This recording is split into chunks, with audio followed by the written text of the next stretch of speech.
अल्हम्दुलिल्लाह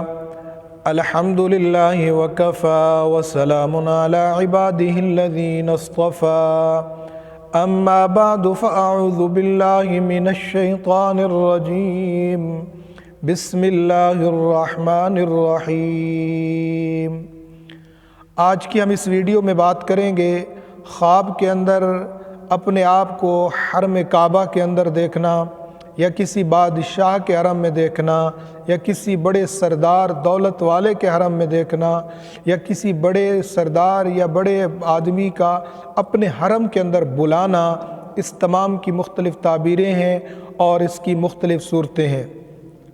आप हज़रात से गुजारिश है आप हमारे चैनल को सब्सक्राइब कर दें, बेल आइकन को प्रेस कर दें ताकि नेक्स्ट वीडियो की अपडेट आपको बर वक्त मिल सके। और आपसे गुजारिश है कि वीडियो को एंड तक देखा करें और कमेंट सेक्शन में अपनी राय का इजहार भी ज़रूर किया करें।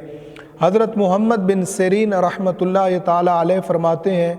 अगर किसी शख्स ने ख्वाब के अंदर देखा कि वो हरम काबा के अंदर मौजूद है तो ये दलील है इस बात की कि वो दुनिया की तमाम किस्म की मुसीबतों, तकलीफ़ों, परेशानियों, आजमाइशों से अमन में रहेगा और वो बहुत जल्द हज बैतुल्लाह करेगा।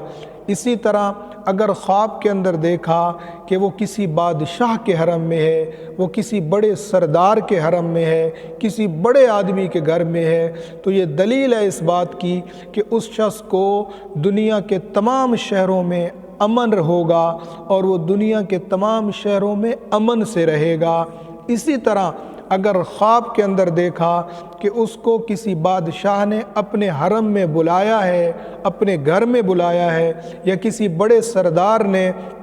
अपने पास या अपने हरम के अंदर उसको बुलाया है, तो ये दलील है इस बात की कि वो बादशाहों के काम करेगा, वो बड़े लोगों के काम करेगा, वो सरदारों के काम करेगा, लेकिन उसको उन तमाम कामों से बदनामी हासिल होगी।